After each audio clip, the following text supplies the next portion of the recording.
Kinabukasan ay patuloy silang naglakbay sa mapanganib na gubat, at naninibago sila sa laki ng mundo sa labas kumpara sa farm kung saan sila dati nakakulong.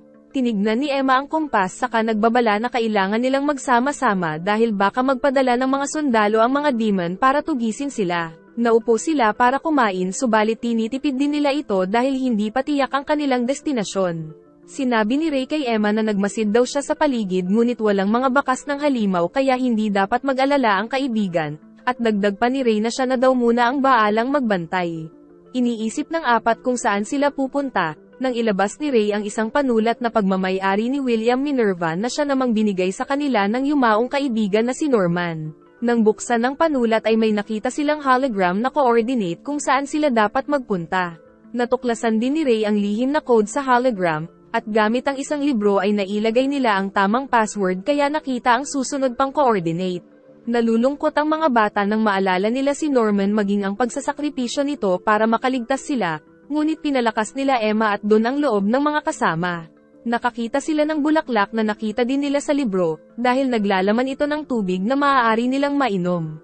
Kaya naman nakumpirma nila na ang libro na galing sa bahay ampunan ay isang guide para makasurvive sa mundo sa labas na pagmamay-ari din ni William Minerva.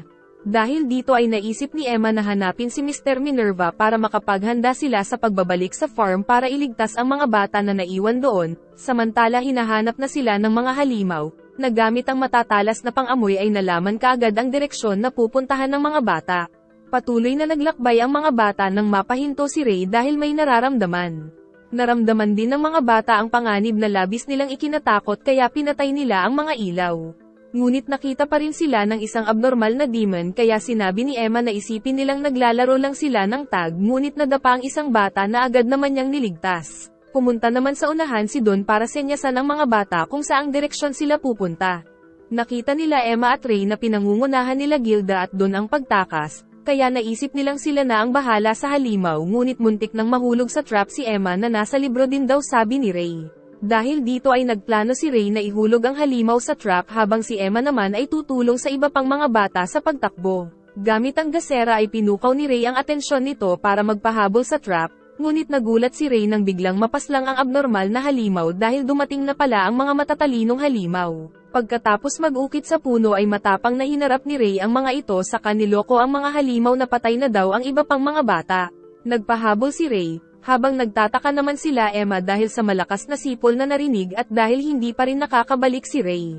Dahil dito ay nagpasyang sundan ni Emma si Ray habang ang mga kasama ay inutusang magtago sa pamumuno nila doon ngunit hindi ito natuloy dahil natumba si Emma dahil nauubusan na siya ng dugo. Sa kabila ng panganib na kinakaharap ng mga bata ay may isang nilalang ang nagturo sa kanila ng direksyon subalit naghinala ang mga bata kung kakampi ba nila ito. Samantala patuloy na nagpapahabol si Ray sa malalaking mga halimaw ngunit mabilis talaga ang mga ito kaya inabutan siya. Kahit pagod na ay ayaw pa ring sumuko ni Ray nang biglang tangayin ito ng isang nilalang na nakakabayo na agad na hinabol ng mga kalaban. Subalit gamit ang pampasabog ay matagumpay silang nakatakas kaya nagalit ang pinuno ng Kalabang Demon at inutusan silang hanapin pa ang ibang mga bata. Samantala nagising si Ray sa isang lugar, kung saan nakita niya rin doon si Emma na ligtas kaya naisip nila nakakampi ang mga misteryosong nilalang na nagligtas sa kanila. Nagkita sila ng babae isa sa babaeng nagligtas sa kanila na may alam din sa brain farm kung saan nagmula ang mga bata. Pinapasunod sila ng babae dahil dadalhin daw sila nito kung nasaan ang iba pang mga bata, ngunit napansin ng dalawa na mga demon din pala ang nagligtas sa kanila kaya labis silang kinabahan. Subalit sa kabila nito ay nagawa pa rin ni Ray na itanong kung bakit sila nagliligtas ng mga tao. Subalit tinignan lang sila ng lalaking demon habang napatakbo naman si Emma para tignan ng iba pang mga bata na nakita naman nilang walang nasaktan. Nagpakilala ang mga demon na sila Magica at Sanjo, na hindi daw kumakain ng mga tao. Pinakain sila ng mga demon, sa kakapansin-pansin na iba ang inaasal nila Magica at Sanjo dahil nagdadasal sila bago kumain. Nasarapan sila Emma sa luto ng mga demon at pagkatapos ay mahimbing na natulog ang mga bata samantalang sila Emma at Ray ay nanatiling gising para magbantay. Kinausap nila Emma si Sanjo para humingi ng tawad dahil pinag-isipan nila ng masama ang dalawang demon sa kabila ng pagliligtas nito sa kanila. Giit naman ni Sanjo na hindi sila kumakain ng tao dahil sa kanilang relihiyon, at niligtas lamang sila nito dahil ngayon lang siya ulit nakakita ng mga tao. Nagtanong ang dalawang bata kung anong nangyari sa mundo, Kaya ikinwento ni Sanjo ang isang alamat kung saan ay nagkaroon ng walang katapusang digmaan sa pagitan ng mga demon at mga tao, hanggang sa magkasundo ang dalawang panig na hatiin ang mundo. Ang kalahati ay sa mga demon at ang kalahati ay sa mga tao. Subalit kasama sa kasunduan ng pagkakaroon ng brain farm sa lugar ng mga demon para may makain sila, na siyang pinanggalingan nila Emma at ang mga numero sa leeg nila ang patunay na itinuturing lang silang parang mga hayop sa mundo ng mga demon at ito daw ay umiiral ng higit na sa 1,000 taon. Ikinatuwa ng dalawa na malaman na may mundo ng mga tao ngunit giit ni Sanjo na hindi sila maaaring tumawid patungo sa mundo ng mga tao dahil parte daw ito ng kasunduan.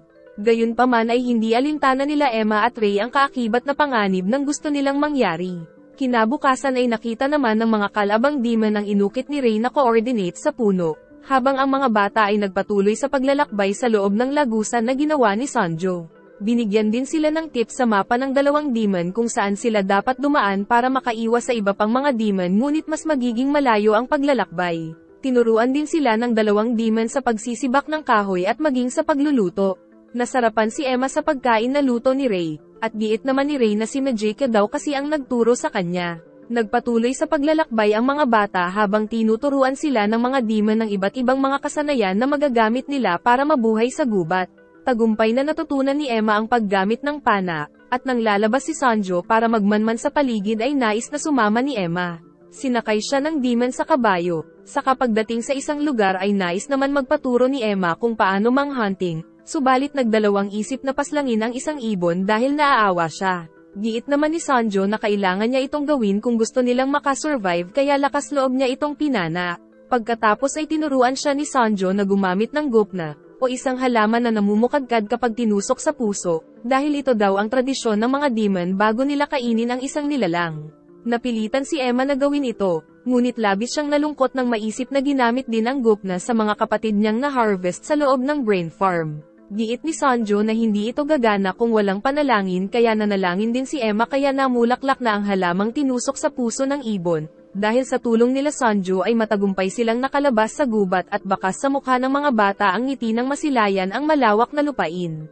Muli pa silang binigyan ni Sanjo ng tips na panain ang mga kalaban sa mata na siyang kahinaan ng mga demon, at bago pa sila makaalis ay binigay naman ni Majeka ang isang anting-anting kay Emma dahil mapoprotektahan daw siya nito. Ngunit pagkaalis ng mga bata ay isiniwalat din ni Sanjo ang totoong pakay niya dahil gusto niyang magpadami ang mga bata para makapaghunt sila ng mga susunod na henerasyon ng mga ito dahil hindi daw labag sa relihiyon nila ang kumain ng mga tao sa pamamagitan ng pangangaso.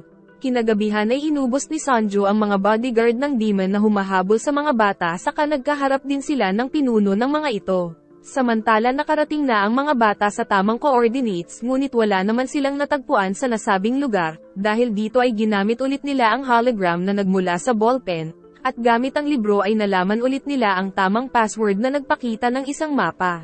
Nakita nila ang lihim na lagusan at pagpasok sa loob ay nahanap ni Emma ang switch ng ilaw at nakita ang malawak na pasilyo sa loob. Malawak ang secret base dahil merong control room sa loob, malaking kusina, malaking paliguan, bodega ng mga pagkain, at isang malaking taniman, may isang malaking library din, at hapag-kainan. Tumugtog si Nat ng piano na labis na nagpasaya sa mga bata, ngunit nang manggialam si Dominic ay aksidente niyang nabuksan ang isang lagusan na tila ba isang storage room. Sabay-sabay na nagbabad sa bathtub ang mga bata na sayang-saya dahil ngayon lang ulit sila nakaligo, at di kalaunan ay sabay-sabay naman sila na kumain. Natutuwa ang mga bata dahil sa magandang disenyo ng secret base nila na may sariling water system at electric generator kaya naman wala na daw silang problema. Gamit naman ang radyo na galing sa secret base ay nagawa nilang sumagap ng balita mula sa ibang farm. Kinabukasan ay napansin nila ang simbolo ng isang kwago sa pinto kaya agad nilang ginamit ang ballpen para mabuksan ito at sa loob ay nakita ang isang telepono na bigla namang nagring kaya sinagot ni Emma. Samantala ang ibang mga bata naman ay nakapunta sa isang silid na may mga bandalismo na nagsasabing humihingi ng tulong. Labis na ikinagulat ni Emma na si William Minerva ang nagsasalita sa kabilang linya subalit isang recording na lang pala ang naririnig nila. Giit ni William Minerva na dati siyang kasapi sa nagpapatakbo ng farm, subalit dahil sa konsensya ay gumawa siya ng mga librong may Morse code tungkol sa totoong nangyayari na siyang ipinadala niya sa mga bahay ampunan para mabasa ng mga matatalinong bata. Ngunit dahil sa ginawa niya ay tinugis siya ng mga halimaw, subalit sa kabila nito ay matagumpay pa rin siyang nakalikha ng secret base para sa makakatakas na mga bata mula sa farm na siyang kinaroroonan ngayon nila Emma. Dagdag pa ni William na kung nais nilang magpunta sa mundo ng mga tao ay isulat lang daw nila sa ballpen ang password na future. Binuksan ni Ray ang ballpen saka nilagay ni Emma ang password na sinabi ni William nang lumabas ang isang lokasyon sa mapa ngunit napakalayo.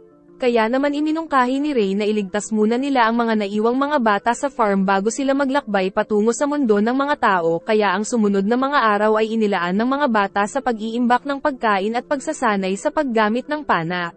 Lumabas ang mga bata para manghunting ngunit minamala sila ngayong araw kaya napagdiskitahan nila ang mga isdang butete na mahirap hulihin dahil madulas. Ngunit pagdating sa hapagkainan ay natatakot silang baka may lason ng isda kaya naman bumunot sila kung sino ba ang unang titikim. Sinatang nakabunot ng pulang papel na ibig sabihin ay siya ang titikim dito ngunit natatakot pa rin siya kaya nagpresenta sila Toma, Lanian at pati na rin si Ray. Tinikman nila ang isda at makalipas ang kalahating oras ay wala pa ring nangyayaring masama kaya nilantakan na ng mga bata ang masarap na pagkain, samantala si Isabela naman na natakasin nila sa bahay ampunan ay nakakulong dahil sa nangyari. Matutulog na sana ang mga bata nang biglang makarinig ng pagsabog sa itaas dahil nadiskubre pala ng mga sundalo ang secret base. Maingat na sinuyod ng mga ito ang base. Habang tahimik na nagtatago ang mga bata, ngunit napansin ni Gilda na kulang sila dahil sila Don at Rosie ay naiwan sa monitor room. Gayunpaman nang pasukin sila Don ng isang sundalo ay matagumpay nila itong natalo kaya nakabalik na sila sa grupo at saka dumaan sa lihim na lagusan. Nagpatuloy sa pagtakbo ang mga bata nang maabyutan sila ng isa pang sundalo ngunit lakas loob nila itong kinalaban saka hinulag sa bangin. At di kalaunan ay ligtas silang nakalabas at nagpatuloy sa pagtakbo patungo sa gubat, ngunit sa bungad ng gubat ay nag-aabang din pala ang iba pang mga sundalo na nagpapaputok ng baril para manakot, subalit dahil sa putok ng baril ay nakita sila ng isang abnormal demon na ginawang mukbang ang mga sundalo, at pagkatapos ay penyanan ni Ray ang mata nito na ayon sa turo ni Sanji. Sa headquarters ay binigyan ng pagkakataon ng mga demon si Isabela na kung maibabalik nito ang mga bata ay pagkakalooban siya ng kalayaan na buong kumpiyansa niyang tinanggap. Samantala kasalukuyang tumatakbo ang mga bata mula sa abnormal na halimaw na humahabol sa kanila. Sa loob ng Demon Village ay makikita ang mga karne ng mga bata na ibinibenta lang sa palengke, ngunit hindi masaya ang ibang mga demon dahil ang mga tira-tira lang ng mga mayayaman na demon ang napupunta sa kanila. Samantala pagkatapos manggaling sa bayan ng maliliit na demon ay nagpunta sila sa isang gumuhong palasyo, na sa loob ay makikita ang mga stock ng mga pagkain at halamang gamot, at nandito rin sa loob ang mga bata. Tumunog ang isang bell na tanda nang nakarating na sa lugar ang mga maliliit na demon kaya lumapit ang mga bata dahil sila Emma pala ito na nagpapanggap para makapunta sa Demon Village at makakuha ng makakain. Natutulog na ang mga bata ngunit nag-iisip pa rin si Emma kung paano makakasurvive at maisasagawa ang plano ngunit dahil sa mga nangyari ay wala na siyang magawa. Giit naman ni Ray na utang na loob niya ang buhay kay Emma kung kaya hindi dapat nito sisihin ang sarili. Kinabukasan ay naisumama nila Toma at Lanian sa Demon Village ngunit nagdadalawang isip si Don dahil makukulit sila. Gayunpaman ay pinakita nila ang ginawang maskara sa kapangtanggal ng amoy nila pero ayaw pa rin pumayag ni Emma dahil mapanganib. Ngunit nagpumilit pa rin ang dalawa dahil gusto nilang tumulong sa pagkuha ng makakain kaya pumayag na ang mga kasama. Tumunog muli ang bell, saka nakita nila ang isang uugod-ugod na matandang demon na wala ng paningin bagaman pinapaalis pa rin sila nito dahil ito daw ay ang evil-blooded temple. Nagtungo ang demon sa rebulto para mag-alay ng mga prutas, at nang mahulog nito ang ilang mga prutas ay tinulungan siya ni Emma na labis na ikinabahala ng mga kasama. Nagdasal ang matandang demon saka nag-alay ng mga prutas, ngunit pag-alis nito ay kinuha ng mga bata ang mga pagkain. Samantala sa bahay ng isang pamilyang demon ay nagsisimula ng ma-deform ang dalawang batang demon dahil sa kawalan ng pagkain na tao. Dahil dito ay balak ng matatandang demon na hanapin ang bali-balitang mga batang nakawala sa farm para magkaroon sila ng pagkain at mapigilan ang pag-degenerate ng katawan ng mga batang demon. Kinabukasan ay nanguha ng isdang butete ang mga bata, at saka nagtungo sa Demon Village para mamili ng makakain. Subalit aksidenteng nabangga sila Lanian at Toma ng matandang demon pero hindi nito napansin ng mga tao sila ngunit sa kasamaang palad ay biglang umihit ang hangin kaya naamoy sila ng isang demon, at pagtakbo ng dalawang bata ay nakita nila ang mga paa nito kaya agad nilang hinabol ngunit agad naman silang nakapagtago, pero di kalaunan ay natagpuan din sila kaya naghiwalay ang mga bata ng direksyon. Sa gitna ng habulan ay naghiwalay din sila Emma at Ray, hanggang sa makarating sila sa bubungan pero patuloy pa rin ang paghabol ng mga demon kaya tumalon-talon sa bubungan ang mga bata. Patuloy pa rin ang habulan hanggang sa mawala sa paningin ng mga demon sila Emma at Ray dahil umakyat pala sila sa itaas. Subalit pagbaba nila ay may nag-aabang sa kanilang dalawa pang demon at meron pang isa sa gilid, at maging sa bubong ay may nag-aabang na rin kaya tuluyan ng na-corner ang dalawa. Nagbalik ang dalawang demon kanina ngunit mabilis silang tinapos ng kapwa demon, saka nagtanggal ng maskara ang demon dahil ito pala ay si Norman na akala nilang patay na, dahil dito ay mangiyak-ngiyak sa saya ang magkakaibigan dahil sa wakas ay kumpleto na rin sila. Nagpunta si Norman sa iba pang mga bata saka pinakita ang tatak sa dibdib na tanda ng ginawa silang guinea pig sa isang laboratory, gayunpaman ay nagkaroon sila ng malakas na pangangatawan kaya may kakayahan na silang paslangin ang mga demon. Dagdag pa ni Norman na tinulungan daw silang makatakas ng supporter ni William Minerva, at nakalikha na din daw siya ng isang drugs na magre-resulta sa pag-degenerate ng mga demon upang atakihin nila ang isa't isa, at may sapat na din daw silang hawak na drugs upang maubos ang mga demon sa kalapit bayan na siyang ikinatuwa ng lahat ng mga kasama, at dahil nauubos na ang oras nila ay nais ni Norman na isagawa ang plano sa lalong madaling panahon ngunit mukhang hindi masaya si Emma sa plano.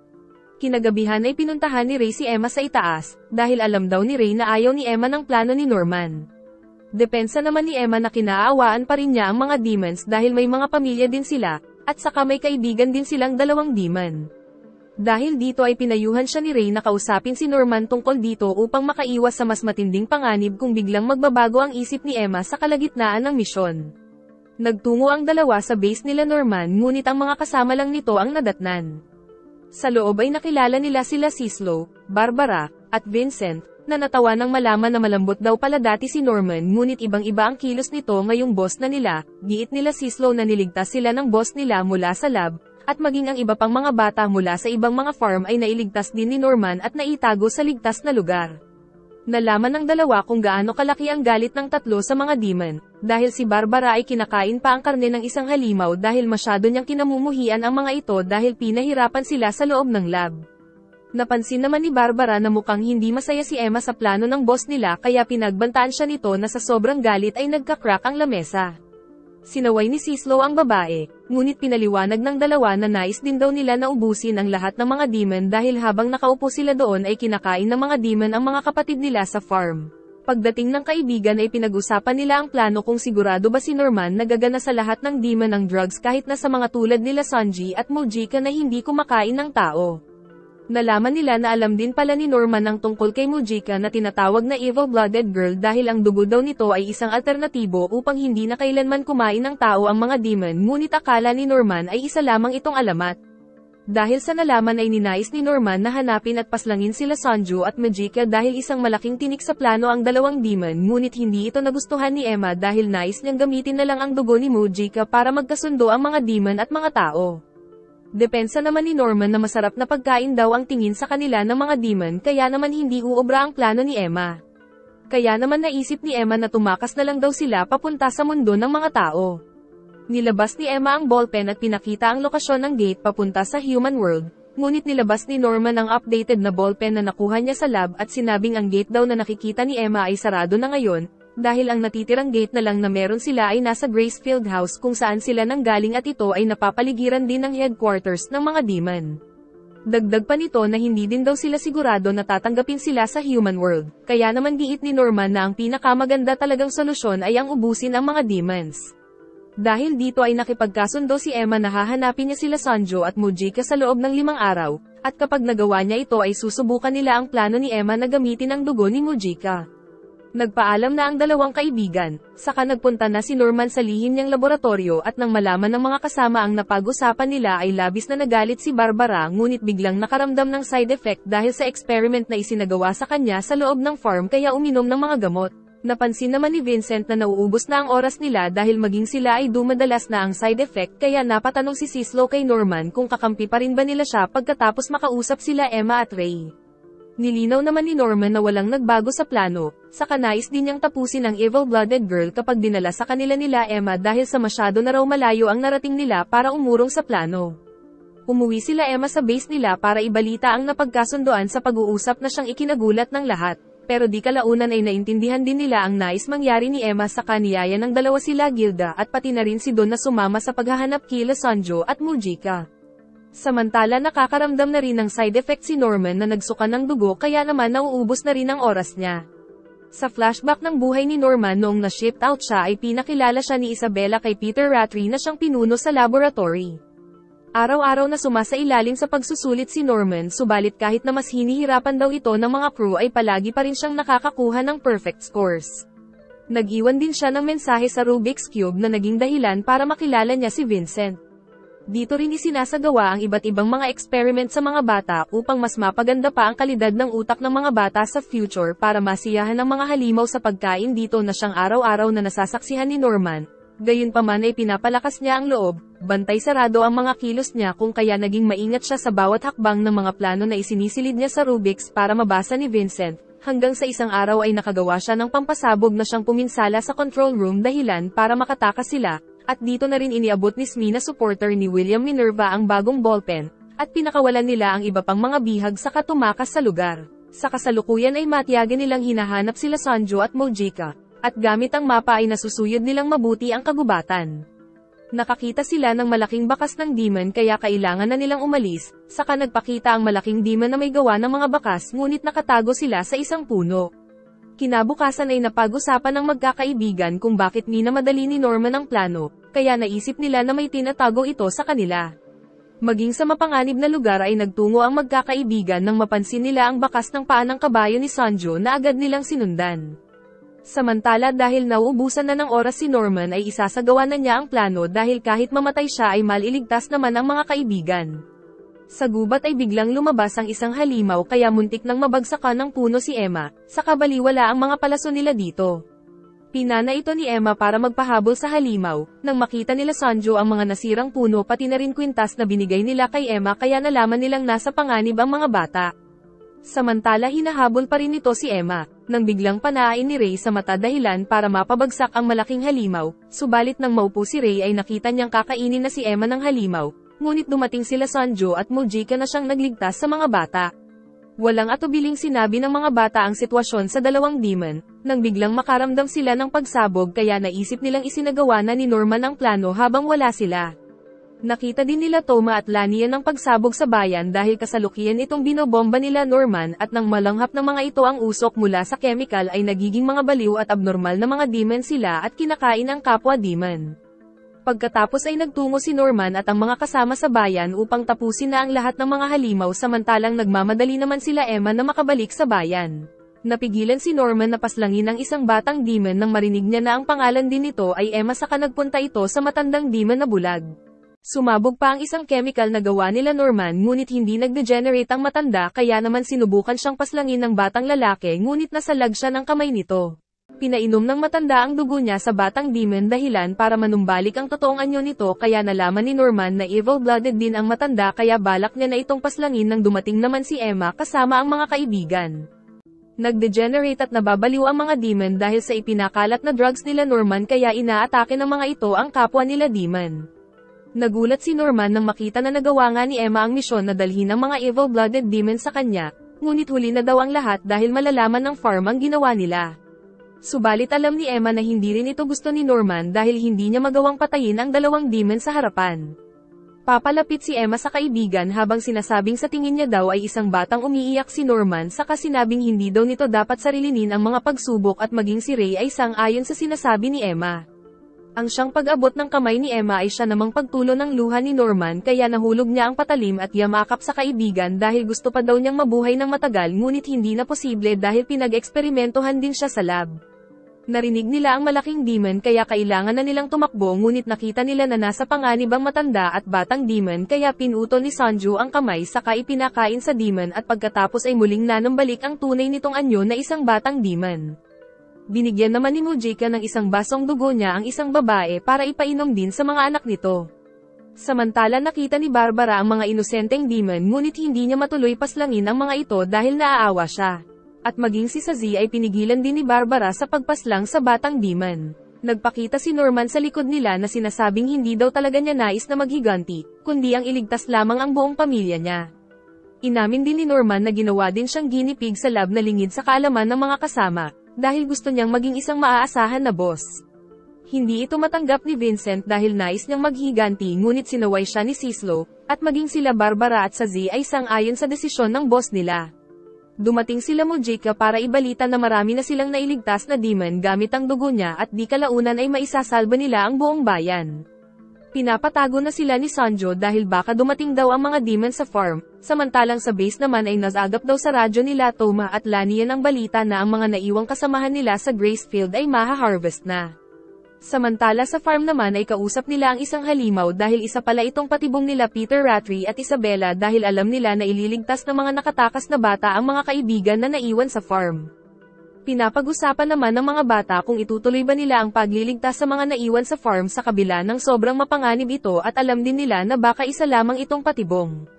Dumating sila Mujika sa base para ibalita na naligtas na nila ang bayan ngunit nangangamba na baka paslangin muli ng mga halimaw sa farm ang mga demon sa bayan kapag nalaman na meron na silang evil blood. Ngunit nagpapasalamat pa rin si Vilk, na nagpakilalang isa sa survivor na nailigtas ni Mujika gamit ang evil blood sa pag-degenerate 700 years ago. Binigay ni Vilk ang isang parte ng ballpen kay Emma, na nanggaling daw sa isang tao na nakita niyang sugatan 15 years ago. Sinabi daw ng lalaki sa huling hininga nito na ibigay niya daw ito sa mga bata sa farm, at kahit na kinain daw ni Vilk ang taong ito ay nagbago ang pananaw niya na hindi lang basta pagkain ang mga tao. Ikinabit na ni Emma ang parte ng ballpen at nakita nila ang buong mapa ng farm headquarters at mga impormasyon na kailangan nila para makapasok sa loob, at maging ang lagusan papuntang human world. Nakita din nila Vincent at Norman ang formula ng gamot para sa mga side effect nila kaya naman posibleng madugtungan pa ang buhay ng mga ginawang guinea pig. Papaalis na ang matanda pati ang apo nito ngunit humingi muna ng tawad si Norman sa kanila, at maging ang apo ng matanda ay humingi din ng paumanhin sa ginawa ng mga kalahi niya sa mga tao. At sa pangunguna ni Emma ay ninais nila na iligtas ang mga kaibigan. Pinagpaplanuhan ng mga bata ang gagawing rescue mission gamit ang mapa mula sa ballpen, habang si Vincent naman ay kinontak si Peter Rattray sa farm para isiwalat ang plano nila Norman na iligtas ang mga bata sa farm subalit nang pumayag si Peter Rattray ay isa lang din pala ito sa mga plano para linlangin ang kalaban. Dagdag pa ni Vincent na ipapakalat daw nila ang drugs gamit ang mga hot air balloon bago sila lumusob para isagawa ang rescue mission.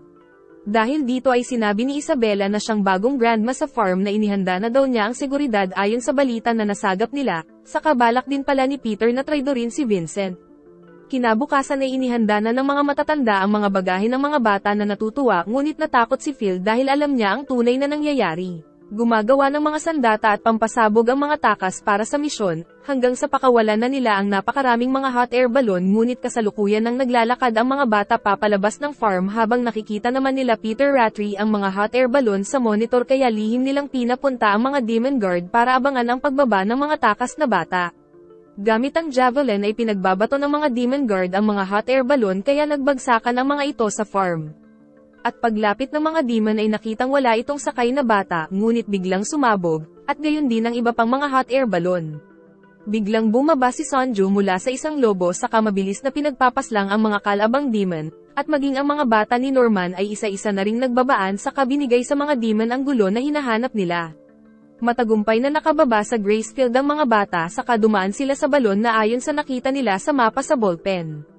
Pinabagsak ni Ray ang isang demon dahil matagumpay na pala silang nakapasok sa loob ng headquarters. May dumating pang isang demon ngunit matagumpay nila itong napabagsak sa kanilang pagtutulungan at strategy pagkatapos ay itinali sa poste.